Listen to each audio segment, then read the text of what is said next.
The other guy I wanted to bring up specifically, and I want to know what you guys think about this, is Michael Bunting. Now, we're starting to have conversations. Scarborough God. Starting to have conversations about Michael Bunting, and people are asking this. This might be outlandish, but I want to ask the question, and I want to. Don't you fucking dare!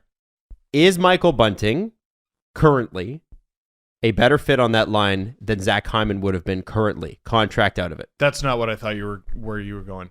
No. I thought you were going to say, should the Leafs sell high? And I was going to kick you. No, they got to win the cup. Yes. No. Thank you. No, I don't know who said that. I don't know. I've just heard it. I've heard it before. Like, when McCabe had like that 20-goal season, people were like, they should sell high on Brian McCabe. I'm like, they're talking about him for the Norris Trophy. You can't.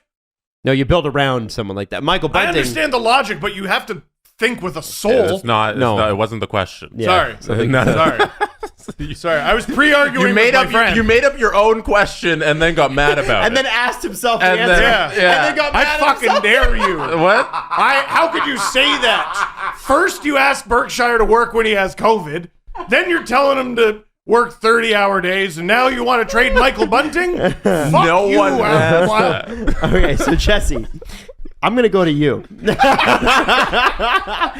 The question is, Zach Hyman being the player Zach Hyman is, Michael Bunting being the player Michael Bunting is, age differences included, contract differences not.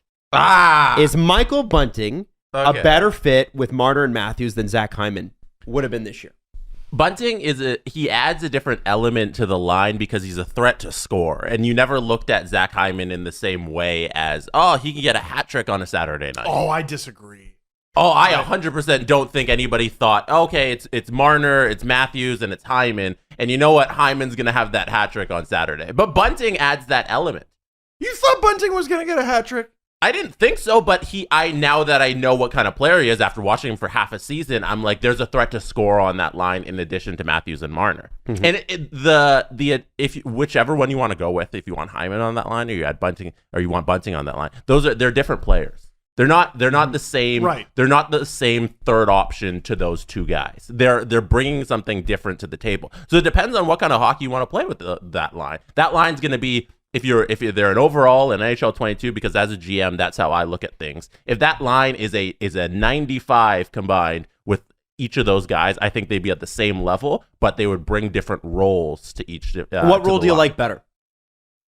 Oh gosh, right now, considering how the Montreal series played out in the playoffs, that's my reference point for everything Leafs right now. Because until they get to the playoffs, none of this ever matters. I like having Michael Bunting there. I like adding an extra element of scoring just in case the guys who we expect to get it done on the score sheet don't get it done. I think... By the way, they are scoring this year at about the same pace. Bunting's played about 7 more games than Hyman, so it's not a total comparison. Right. But 29 points, 25 points. Mm-hmm. But those, I think Hyman with McDavid is a different role than Hyman with Matthews and Marner. Yes, so Hyman has had... It's sort of a developmental thing. Hyman, for his entire career, professionally, has had to be a babysitter, basically.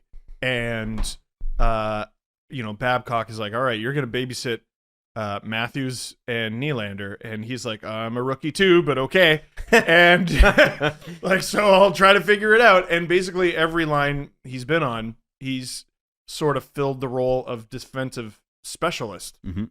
Or the guy who has to be the most defensively responsible. Bunting has the least defensive responsibility on that line now.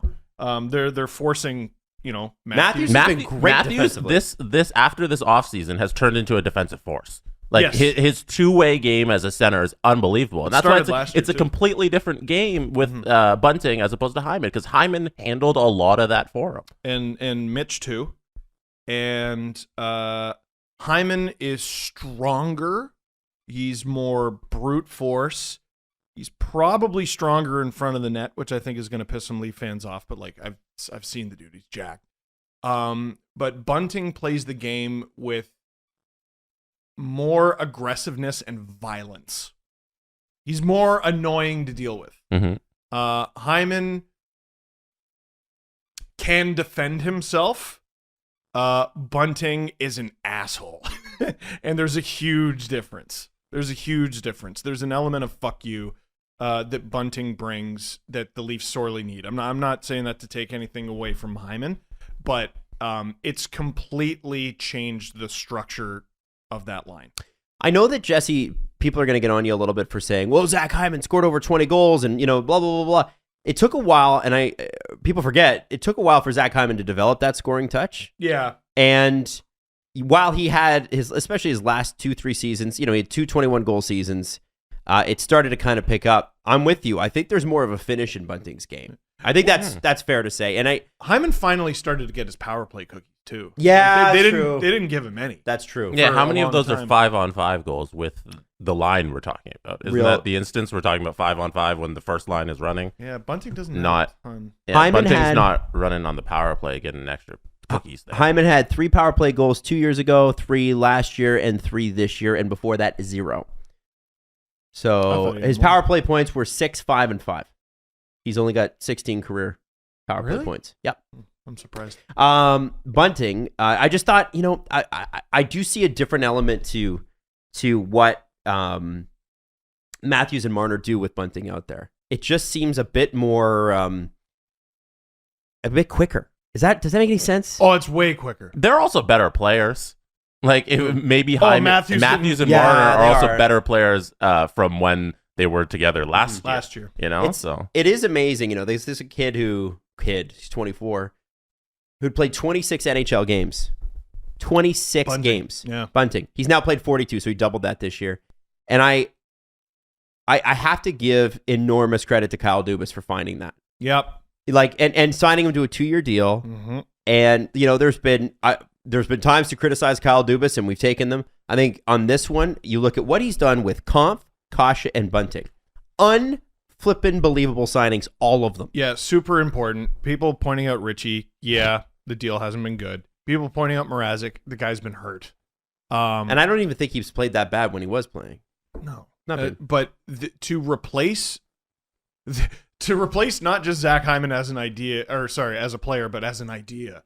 I had never heard of David Kampf in my entire life, and they signed him for over $1 million. Yeah, and we we were like, who the fuck is this? center, and I was like, this is going to be a goddamn disaster. And they bring in Andre Kasha. I'm like, cool, he's going to play 8 games. And they bring in Bunting, and I'm like, his shooting percentage is going to tank.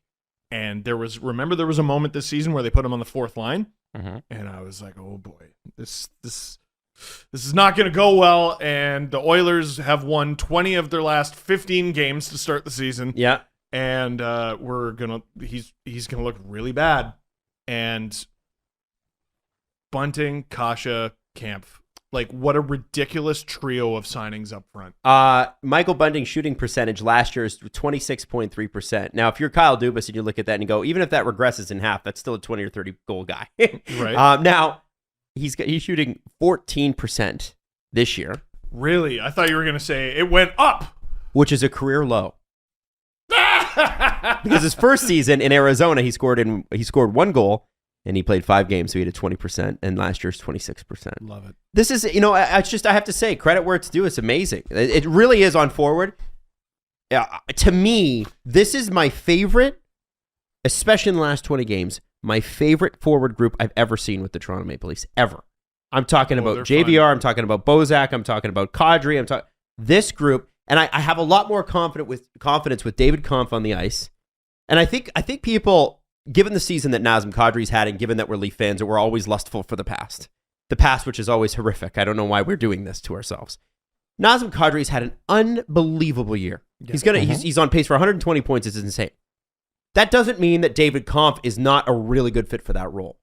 And I don't think anybody's criticizing David Kampf, but I think everybody's like, well, man, if we still had Kadri, I think we need to look at the options that we have with David Kampf. Where does the Kadri Kampf comparison come Yeah, in? like when... It's not a comparison, but it's more like, if we only had him on the 3rd line, we'd be that much better. Yeah, but like when do we let that go? I think it's time. Yeah. That's what I'm trying to say. Right. Yeah, it's done. Listen, I'm guys, happy for not. They lost the trade.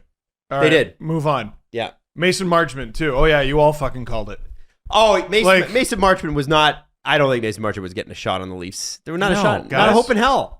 He got an assist against the Jets, and we were all like, more than I expected. Cool. Also, they lost the Kadri trade in a vacuum, but Kadri couldn't come back with the team after he kept getting suspended. Yeah. Like, it was a locker room move as much as it was an on-ice move. He just couldn't. It was, if you look at the whole circumstance, the trade needs to happen. It's okay. Dubas as a GM can't let that happen. Right.